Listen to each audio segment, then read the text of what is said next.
Kelompok Houthi Yaman mengaku menyerang kapal induk Amerika Serikat USS Harry S. Truman. Juru bicara Houthi Brigjen Yahya Saree dalam pernyataannya pada Senin 6 Januari menyebut serangan itu dilakukan dengan 2 rudal balistik dan 4 pesawat nirawak.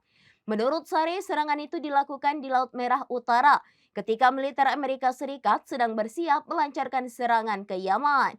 Di samping itu, ia mengatakan pihaknya juga menjalankan 3 operasi militer pada hari yang sama. Adapun target militer tersebut menyasar area di sekitar Tel Aviv dan Ashkelon dan diklaim semua serangannya sukses. Sare mengatakan operasi militer terhadap kapal Amerika Serikat itu berhasil mencegah serangan udara besar-besaran Pentagon ke Yaman. Mengutip News CN via Tribun News pada Rabu 8 Januari 2025, Houthi menegaskan akan melanjutkan operasinya demi mendukung perjuangan Palestina. Lanjut Sare, operasi ini tidak akan diberhentikan hingga agresi di Gaza berhenti dan pengepungan tidak dilanjutkan. Militer Amerika Serikat maupun pasukan pertahanan Israel belum buka suara mengenai serangan Houthi.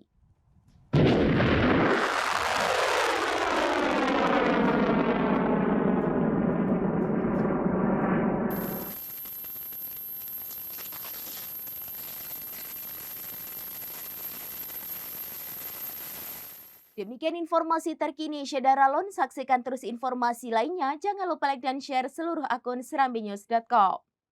Download Tribun X sekarang. Menghadirkan lokal menjadi Indonesia.